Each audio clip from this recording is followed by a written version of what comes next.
il y a un seul Dieu en trois personnes distinctes. Le Père est Dieu, le Fils est Dieu, le Saint-Esprit est Dieu, mais le Père n'est pas le Fils n'est pas le Saint-Esprit, mais ils ne font pas trois dieux, ils font un Dieu. Quand on dit Dieu, c'est quoi? Le Dieu. Dieu, ce n'est pas le nom de quelqu'un. Si on dit homme, est-ce que homme c'est un nom? Homme c'est une nature, n'est-ce pas? Il y a la nature humaine, la nature animale. Et Dieu c'est une nature. Quand on dit quelqu'un est Dieu, c'est qu'il a une nature divine.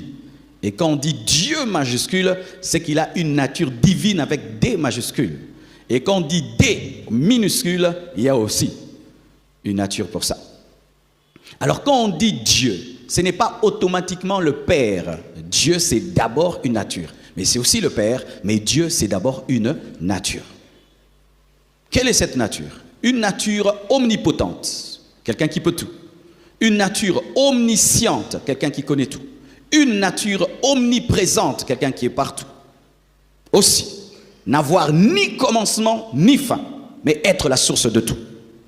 Être parfait, en sagesse, en sainteté, en intelligence, en amour. Si tu réponds à toutes ces conditions, tu es Dieu avec des majuscules. Et personne n'y répond si ce n'est le Père, le Fils et le Saint-Esprit. Satan ne peut pas répondre à la nature des majuscules. Pourquoi? Il a un commencement. Pourquoi il ne peut pas tout? Pourquoi il ne connaît pas tout? Pourquoi il n'est pas partout? Le diable n'est pas omniscient, il n'est pas omniprésent, il n'est pas omnipotent. C'est pourquoi il est Dieu avec des minuscules parce qu'on l'adore, mais il n'est pas Dieu avec des majuscules parce qu'il a un début et il ne peut pas tout. Alléluia. Alors, je suis un homme. Mon fils Oracle est un homme. Ma fille Choukrani est un homme, n'est-ce pas? Les filles aussi sont des hommes, non? Alors, est-ce que le fait que Oracle est un humain et que Choukrani est une humaine, est-ce qu'ils sont moi? Nous partageons l'humanité, mais nous ne sommes pas les mêmes. Et le Père, le Fils et le Saint-Esprit partagent la divinité, mais ils ne sont pas les mêmes. Le Père est Dieu, le Fils est Dieu, le Saint-Esprit est Dieu, mais le Père est le Père, le Fils est le Fils, le Saint-Esprit est le Saint-Esprit. Allons-y. Je vais vous donner beaucoup de versets aujourd'hui. Ce sera comme un mini cours de théologie. Amen. Et gratuit. Alors, je vais vous donner d'abord des versets qui prouvent la présence de trois personnes distinctes. Je vais vous donner des versets qui prouvent la présence de trois personnes distinctes dans la parole de Dieu. Le verset que je viens de vous lire. Tout le peuple se faisant baptiser, Jésus, première personne, fut aussi baptisé. Et pendant qu'il priait, le ciel s'ouvrit et le Saint-Esprit descendit. Deuxième personne, sur lui, sous une forme corporelle comme une colombe. Et une voix fit entendre du ciel ces paroles: tu es mon fils bien-aimé, en toi j'ai mis toute mon affection. Troisième personne. Le Fils est baptisé, le Saint-Esprit descend sur lui et le Père parle. Trois personnes. Ce n'est pas le même qui était dans l'eau et qui parlait et qui était encore descendu. Il y a un qui parlait, un autre est descendu, un autre était baptisé. Alléluia. Matthieu 28, verset 19. Allez, faites de toutes les nations des disciples, les baptisant au nom du Père, du Fils et du Saint-Esprit. Nous voyons qu'il y a le Père, le Fils et le Saint-Esprit. Matthieu 12, 31 à 32. C'est pourquoi je vous dis, tout péché et tout blasphème sera pardonné aux hommes, mais le blasphème contre l'Esprit ne sera point pardonné. Je vais expliquer ça mercredi. Le blasphème du Saint-Esprit. Quiconque parlera contre le Fils de l'homme, il lui sera pardonné. Mais quiconque parlera contre le Saint-Esprit, il ne lui sera point pardonné, ni dans ce siècle, ni dans le siècle à venir. On nous présente que blasphémer contre le Fils, on peut te pardonner, mais contre le Saint-Esprit, on ne peut pas te pardonner. Pourquoi? Parce que le Saint-Esprit n'est pas le Fils n'est pas le Saint-Esprit. Amen. Amen. On est ensemble. Une autre chose. 1 Corinthiens 15, 27 à 28. Des preuves qu'il y a trois personnes distinctes. Et c'est ce passage qui m'avait sorti de là. 1 Corinthiens 15, 27 à 28. Dieu, en effet, a tout mis sous ses pieds. Les pieds de qui? De Jésus, du Fils. Mais lorsqu'il dit que tout lui a été soumis, il est évident que celui qui lui a soumis toutes choses est excepté. C'est-à-dire quoi? Que le Fils domine sur tout sauf sur celui qui lui a donné la domination. Alléluia. Donc il y a le Père et il y a le Fils. Alléluia. Et lorsque toutes choses lui auront été soumises, alors le Fils lui-même sera soumis à celui qui lui a soumis toutes choses. Donc il y a un qui se soumet à un autre. Donc ils sont deux. Alléluia. Afin que Dieu soit tout en tous. Ça aussi je vais t'expliquer à la fin. Un tel enseignement, il ne faut pas partir avant la fin. Amen. Acte 2, versets 32 à 33. Un autre verset qui nous montre cela. Écoutez ceci. C'est ce Jésus que Dieu a ressuscité. Nous en sommes témoins.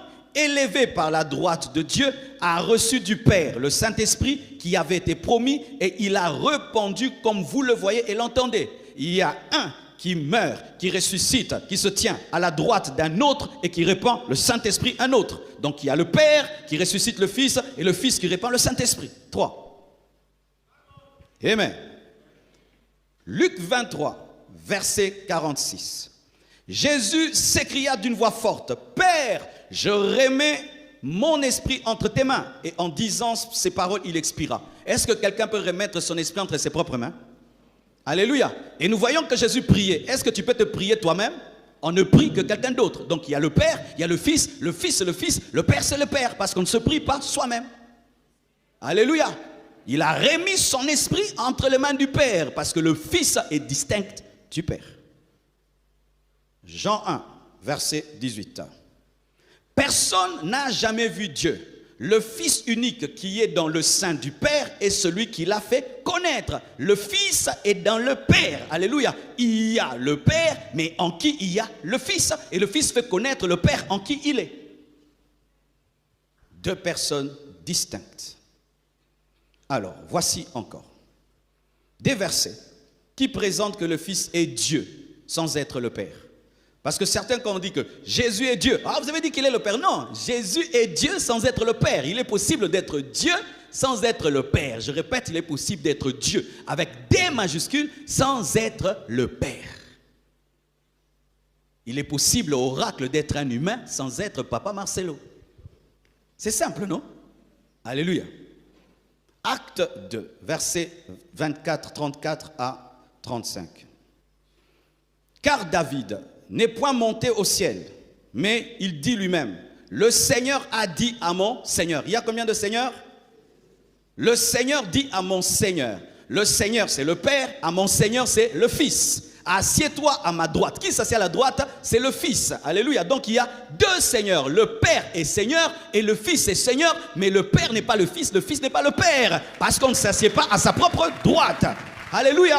Jusqu'à ce que je fasse de tes ennemis ton marche-pied. C'est la parole du Père au Fils, mais le Père est Seigneur et le Fils aussi est Seigneur. Oh, gloire à Dieu. Le deuxième verset qui m'avait sorti de là, je vous le donne. Il est trop clair. Dis à ton voisin, c'est clair, ce qui vient là est trop clair. Hébreux 1, verset 7 à 9. C'est important que vous ayez cette maîtrise. Amen. Hein? De plus, il dit des anges, c'est le Père qui dit. Celui qui fait de ses anges des vents et de ses serviteurs une flamme de feu. Mais il dit au Fils, ton trône, ô Dieu, est éternel. Le Père dit au Fils, ton trône, ô Dieu. Dieu avec minuscule, Dieu avec des majuscules. Jésus n'est pas qu'un prophète, Jésus n'est pas un ange, Jésus est Dieu avec des majuscules, parole de son Père, qui n'est même pas jaloux de ça. Je vais t'expliquer aussi pourquoi il n'y a pas la jalousie chez eux. Je t'explique déjà, ce ne sont pas des humains comme nous. Chaque fois qu'on explique cela, il y a l'homme qui dit, ah, mais comment ils peuvent être ensemble? Ils ne sont pas humains comme nous, où on se querelle, on se chamaille.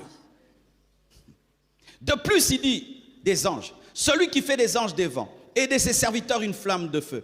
Mais il dit au Fils, ton trône, ô Dieu, est éternel, le sceptre de ton règne est un sceptre d'équité. Écoutez maintenant encore, tu as aimé la justice et tu as haï l'iniquité, c'est pourquoi, ô Dieu, ton Dieu. Ô Dieu, ton Dieu. Il y a un Dieu qui a un Dieu. Qui? Le Fils a comme Dieu son Père, mais il est aussi Dieu. Ô Dieu, ton Dieu t'a oint. Qui est oint? C'est le Fils. Mais malgré qu'il est oint, il est Dieu avec D majuscule, mais le fait qu'il est Dieu, ça n'empêche pas au Père aussi d'être Dieu. Pourquoi? Parce que la divinité, c'est une nature. Le Fils de Dieu est Dieu, comme le Fils d'un homme est un homme. Tu ne peux pas être fils de Dieu sans être Dieu avec D majuscule. C'est pourquoi lorsque Jésus s'est déclaré fils de Dieu, les pharisiens déchiraient les vêtements. Pourquoi? Parce qu'ils savaient que tu ne peux pas être fils de Dieu sans être Dieu, parce que Dieu n'engendre que Dieu. Oh, donne-moi la main, donne-moi la main. Aujourd'hui, tu vas adorer Jésus. Aujourd'hui, tu vas adorer Jésus. Aujourd'hui, tu vas adorer Jésus. Alléluia. Dis à ton voisin, Jésus est plus qu'un prophète. Il est Dieu. Alléluia. Zacharie 3, verset 1 à 2. Waouh, même dans l'ancienne alliance. Il me fit voir Josué, le souverain. Zacharie 3, 1 à 2. Il me fit voir Josué, le souverain sacrificateur, debout devant l'ange de l'Éternel, et Satan qui se tenait à sa droite pour l'accuser. Écoutez ça. L'Éternel dit à Satan que l'Éternel te réprime. L'Éternel dit à Satan que l'Éternel te réprime. Donc il y a combien d'Éternels? Il y en a deux. Satan, que l'Éternel te réprime. Lui qui a choisi Jérusalem. N'est-ce pas là un tisson arraché du feu? Il y a un Éternel qui est l'avocat, un autre qui est juge. L'Éternel avocat, c'est le Fils. L'Éternel juge, c'est le Père. Les deux sont des éternels. Le Père est éternel, le Fils est éternel. Le Père est Seigneur, le Fils est Seigneur. Le Père est Dieu, le Fils est Dieu. Pourquoi? La nature. Ésaïe 9, verset 5. La prophétie messianique donnée par Ésaïe sur la naissance de Jésus. Car un enfant nous est né, un fils nous est donné, et la domination reposera sur son épaule. On l'appellera admirable, conseiller, Dieu puissant. Dieu puissant, Père éternel, Prince de la paix. Il n'est pas que Prince de la paix, il est aussi Père éternel, Dieu puissant. Souvent nous disons, Jésus le Prince de la paix. Jésus n'est pas que le Prince de la paix, il est Père éternel et Dieu puissant. Il n'est pas que conseiller, Dieu puissant. Et tu vas voir, il est conseiller, le Saint-Esprit c'est conseiller. Mais est-ce que parce que Jésus est conseiller, il est le Saint-Esprit? Même quand il dit, je vous enverrai un autre consolateur. On ne parle qu'à d'un autre consolateur s'il y a le premier consolateur. Qui est le premier consolateur? Jésus. Le deuxième, le Saint-Esprit. Même si le Saint-Esprit est consolateur, il n'est pas Jésus. Mais il partage des prérogatives et des attributs. Oh, gloire à Jésus. Alors, mes frères et sœurs, voyez encore ceci. Dans Luc 22, versets 41 à 42, la Bible dit, puis il s'éloigna d'eux à la distance d'environ un jet de pierre. Et s'étant mis à genoux, il pria, disant, Père, si tu voulais éloigner de moi cette coupe, toutefois que ma volonté ne se fasse pas, mais la tienne. Est-ce qu'on peut se battre contre sa propre volonté? On ne peut se battre que contre la volonté de quelqu'un d'autre. Donc il y a la volonté du Père et il y a la volonté du Fils. Mais la volonté du Père est au-dessus de la volonté du Fils.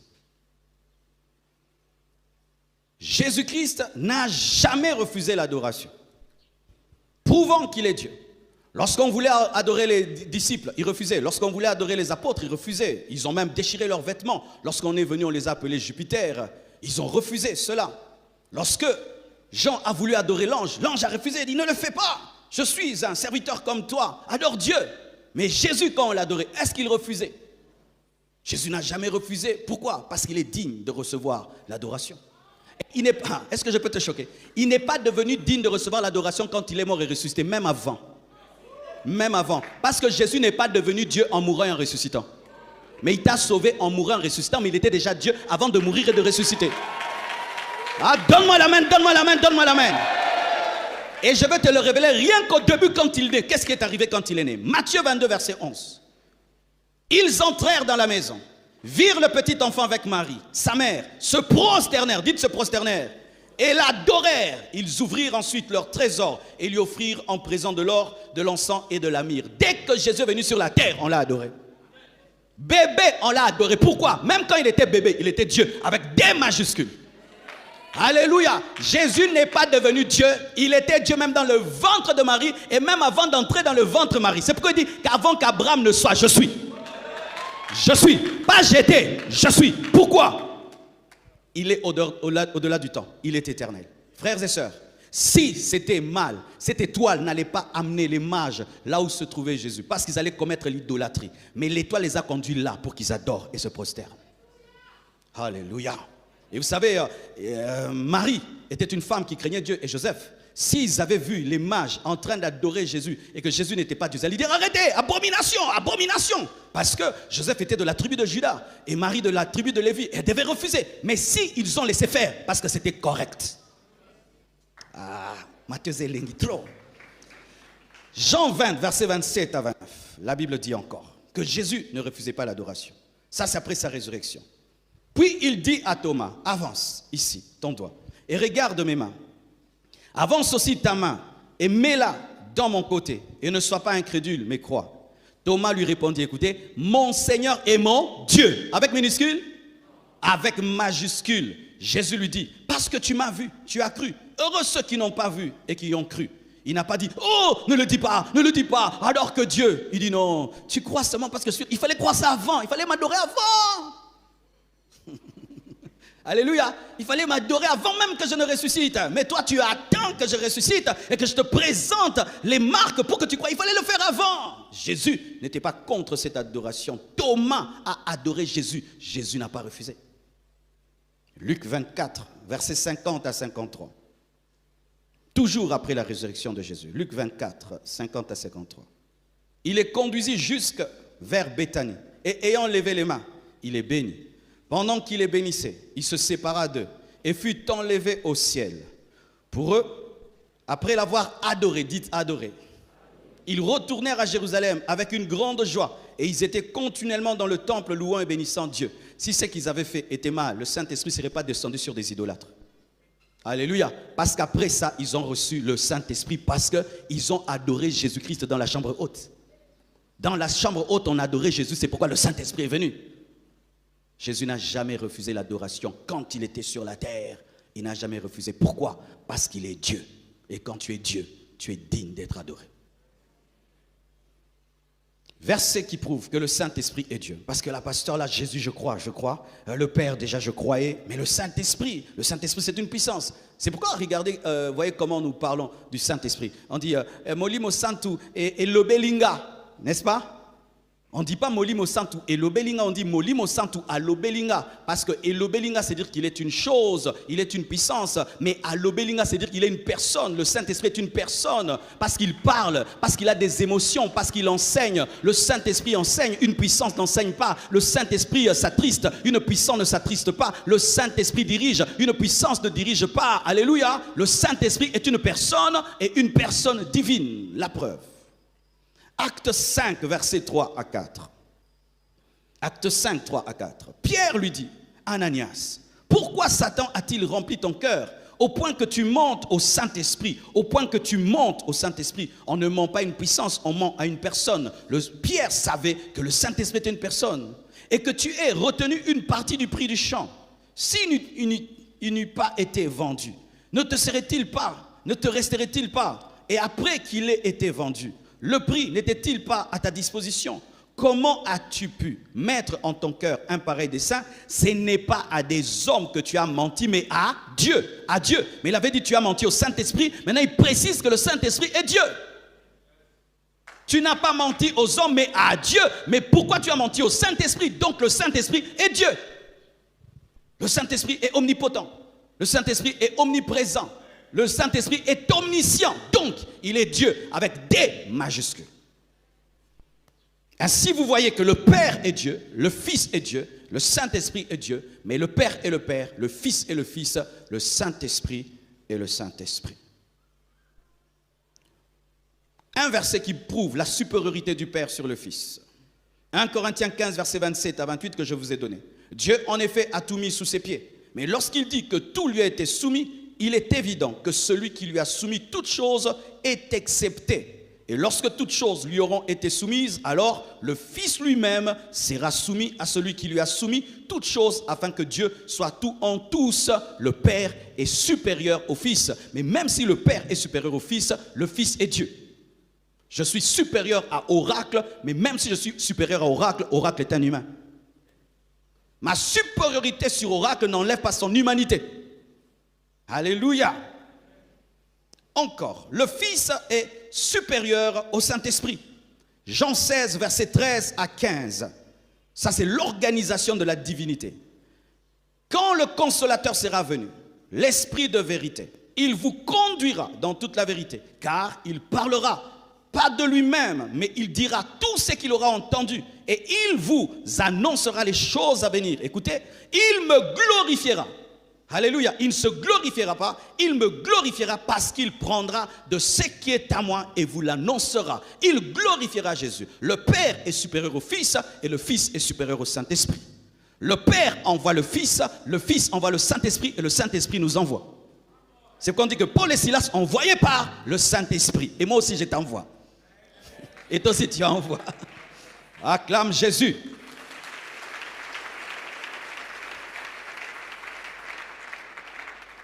Mais dans certains versets, nous voyons que le Père et le Fils partagent des attributs.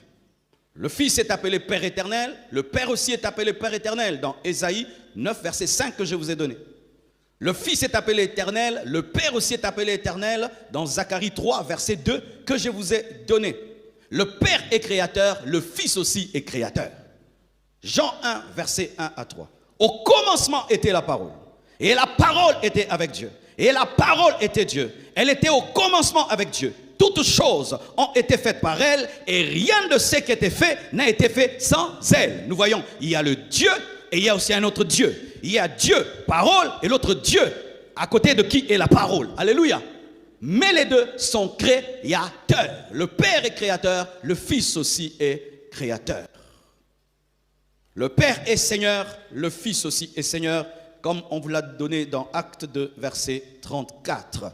Donc, dans certains versets, nous voyons que le Père et le Fils partagent les attributs, mais ce n'est pas que ça fait du Père le Fils et le Fils le Père, parce que nous voyons aussi que le Saint-Esprit et Jésus partagent certains attributs, conseiller, consolateur, alléluia. Mais le Fils et le Fils, le Saint-Esprit, c'est le Saint-Esprit.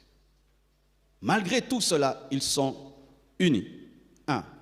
Jean 16, verset 13 à 15. Quand le Consolateur sera venu, l'Esprit de vérité, il vous conduira dans toute la vérité, car il ne parlera pas de lui-même, mais il dira tout ce qu'il aura entendu, et il vous annoncera les choses à venir. Écoutez, il me glorifiera parce qu'il prendra de ce qui est à moi et vous l'annoncera. Tout ce que le Père a est à moi, c'est pourquoi j'ai dit qu'il prendra de ce qui est à moi et qu'il vous l'annoncera. C'est-à-dire que le Fils prend dans le Père et le Saint-Esprit prend dans le Fils. Et donc, le Saint-Esprit prend dans le Père. Ce qui est au Père est au Fils et ce qui est au Fils est au Saint-Esprit. Donc ce qui est au Père est aussi au Saint-Esprit. Alléluia. Alléluia. Jean 10, verset 30 dit, moi et le Père, nous sommes un. C'est-à-dire l'unité. Ce n'est pas que le Père et le Fils et le Père, mais ils sont unis, communion. Un verset souvent que certains utilisent pour dire que le Fils est le Père. Jean 14, verset 8 à 9. La Bible dit. Philippe lui dit, Seigneur, montre-nous le Père et cela nous suffit. Montre-nous le Père et cela nous suffit. Ok. Jésus lui dit, il y a si longtemps que je suis avec vous et tu ne m'as pas connu, Philippe. Celui qui m'a vu a vu le Père. Comment dis-tu, montre-nous le Père? Alors, voyez, le Fils, c'est le Père. Non, celui qui m'a vu a vu le Père. Il a dit, celui qui m'a vu a vu le Père. Ça veut dire quoi? Comme la Bible s'explique par elle-même. Dans Colossiens 1, verset 15, il est écrit quoi? Il est l'image du Dieu invisible, le premier-né de toute la création. Il est l'image du Dieu invisible. Et quand tu vois l'image du Dieu invisible, tu as vu le Père par l'image. Mais lui, il est l'image, il n'est pas le Père. Alléluia. Celui qui a vu Jésus a vu le Père. C'est vrai. Pourquoi? Parce qu'il est l'image. Et voici quelques détails. Le Père a envoyé le Fils pour mourir. Le Fils est mort et le Fils est ressuscité.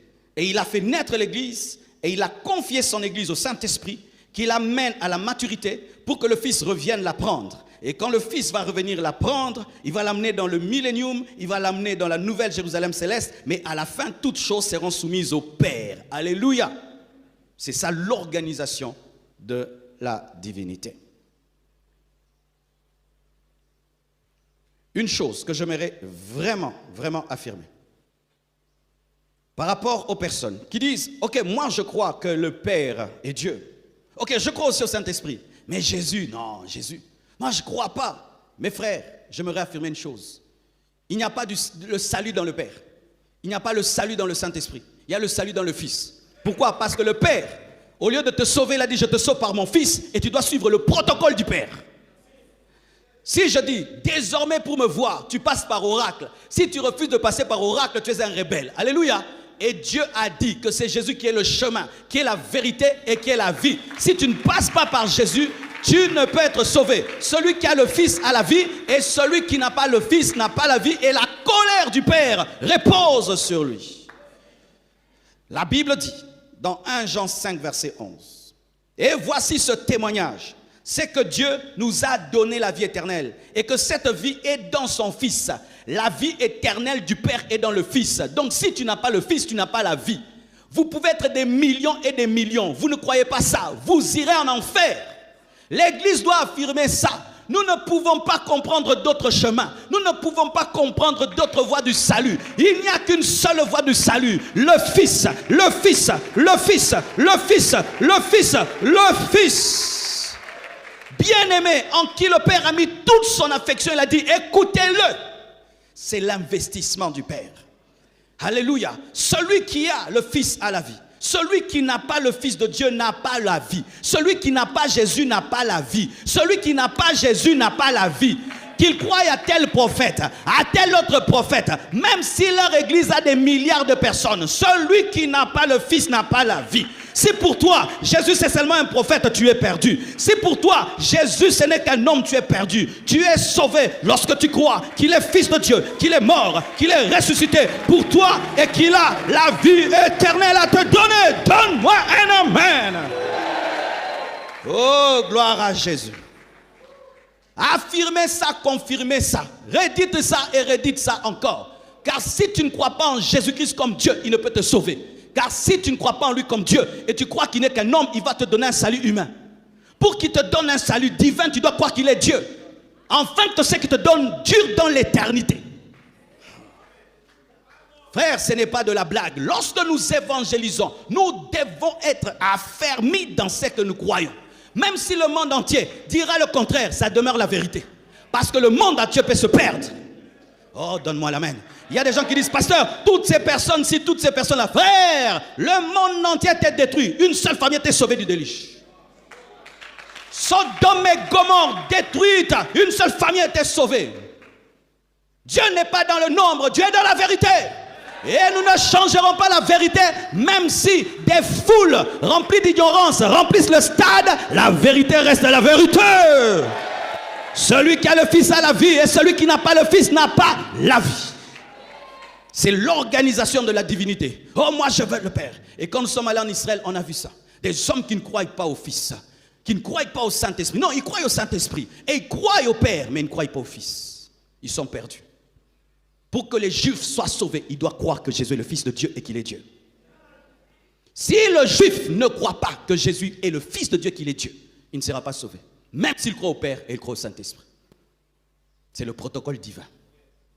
Comment tu peux connaître le chemin du paradis si tu n'as pas rencontré celui qui vient du paradis? Comment tu peux entrer dans le Père si tu ne connais pas celui qui connaît le chemin du Père? Car c'est celui qui vient du Père qui peut te mener vers le Père parce qu'il connaît le chemin qui mène vers le Père parce que lui il a quitté le ciel pour la terre. Comment toi tu peux aller sans le chemin, sans l'ascenseur? Oh, gloire à Dieu. Mes frères et sœurs, mais quand tu entends tout ça, il y a quelqu'un qui va te dire, tu as vu, clairement ton propre pasteur t'a dit que vous avez 3 dieux. Vous avez 3 dieux. Vous avez 3 dieux, vous êtes des idolâtres. Il est écrit que tu n'adoreras qu'un seul Dieu, qu'il n'y a qu'un seul Dieu. Vous avez 3 dieux, Père, Fils, Saint-Esprit. Vous êtes des idolâtres. Et il y a des gens qui disent ça. Vous êtes des idolâtres. Non, je n'ai pas 3 dieux. J'ai un Dieu. Comment expliquer un Dieu dans lequel il y a 3 personnes? Lisons la parole de Dieu. Et bizarrement, Dieu a mis ça au début de la Bible. Parce qu'il savait qu'il y aurait des problèmes. Genèse 1, verset 26. Mettons cela. Puis Dieu, singulier, non? On dit puis les dieux. On dit quoi? Puis Dieu, singulier, dit. Est-ce qu'on dit puis les dieux dirent? On dit puis Dieu dit, faisons. Non, il devait dire puis Dieu dit, je fais l'homme. Mais il dit faisons. C'était avec les anges? C'était avec qui? C'était avec qui? C'était avec qui? C'était le Père, le Fils et le Saint-Esprit. Un seul Dieu. Dieu dit faisons. Pourquoi en lui il y avait plusieurs? Alléluia. Mais ça fait un seul Dieu. Et on l'appelle Elohim. Elohim. Quand tu dis Elohim, c'est dire quoi? Le Dieu pluriel mais unique. Quand vous chantez Elohim Adonai, quand vous dites Elohim, c'est que Zambe abatwe bele mazamoko yango yembaka. Elohim, le Dieu pluriel mais un. Faisons. Dieu dit faisons. L'homme a notre image plurielle, mais un Dieu. Tu n'es pas convaincu. Deuxième verset. Genèse 11, 6 à 7. La Bible dit, et l'Éternel, on dit, et les éternels, on dit l'Éternel, singulier, dit, voici, ils forment un seul peuple et ont tous une même langue. Et c'est là ce qu'ils ont entrepris. Maintenant, rien ne les empêcherait de faire tout ce qu'ils auraient projeté.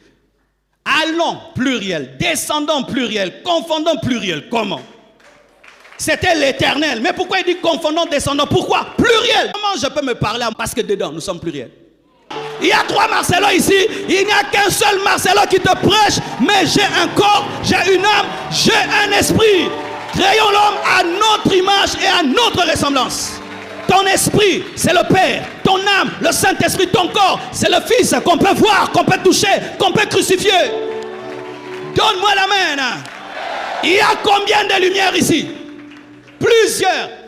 Combien de lampes? Plusieurs. Mais il y a combien de lumières? Une seule lumière. Plusieurs lampes, une seule lumière.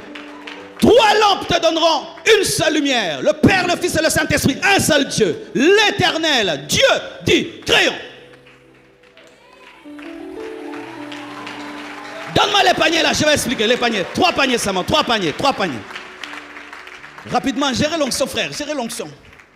Frère Okim, ça m'a tête. Rapidement, vite. Ok, mettons, non, garde ça debout. Mettons, le Père, le Fils, le Saint-Esprit. Le Père est Dieu. C'est un panier. Le Fils, Dieu. Panier. Tous les 3 sont des paniers. Amen. Mais est-ce que ce panier, c'est ce panier? Est-ce que ce panier, c'est panier?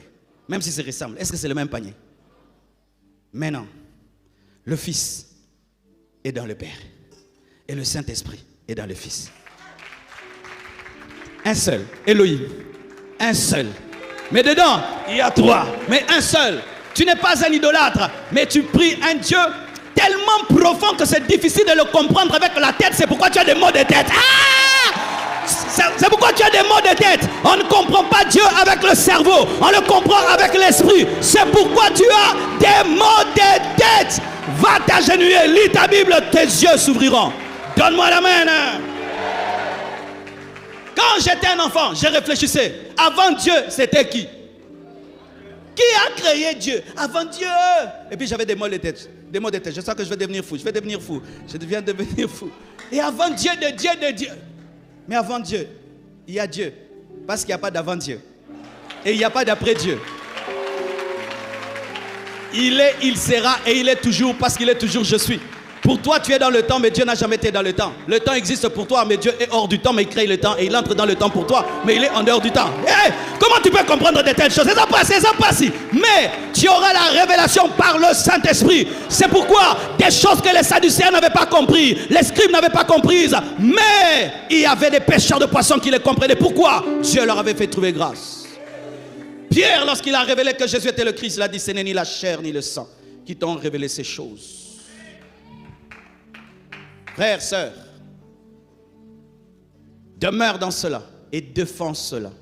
Que rien ne t'amène à croire que Jésus n'est qu'un homme. Il n'est pas qu'un homme. Jésus est Dieu. Que rien ne t'amène à croire que le Saint-Esprit est une puissance. Il n'est pas qu'une puissance, il est Dieu. Alors, un équilibre. Les gens qui disent que le Père, c'est le Fils et c'est le Saint-Esprit, et ceux qui disent que le Père, c'est le Père, le Fils, c'est le Fils et le Saint-Esprit, c'est le Saint-Esprit, mais qui disent que les 3 sont Dieu, ont un point d'intersection. C'est que les unitaristes et les trinitaires croient une chose. Ils croient tous que Jésus est le Fils de Dieu, qu'il est le sauveur de l'humanité, qu'il est Dieu. Alors, là où nous avons des contradictions, Dieu nous éclairera. Mais là où nous avons des mêmes points de vue, marcher ensemble, car on ne va pas se déchirer pour ça. Parce que lorsqu'on se déchire pour ça, le paganisme grandit. le péché grandit. Alors que celui qui croit que Jésus est le Fils de Dieu, même s'il dit que le Père est revenu, et puis, mais s'il croit que Jésus est le Fils de Dieu, qu'il est la vérité et la vie, c'est plus important qu'entrer dans ces débats-là. Parce qu'il y a des débats que seul Dieu terminera. Tant que nous aurons des cerveaux et des Bibles, chacun aura sa version de la Bible. Mais ce qui est important, c'est croire que Jésus est le Fils de Dieu et qu'il est le sauveur de l'humanité.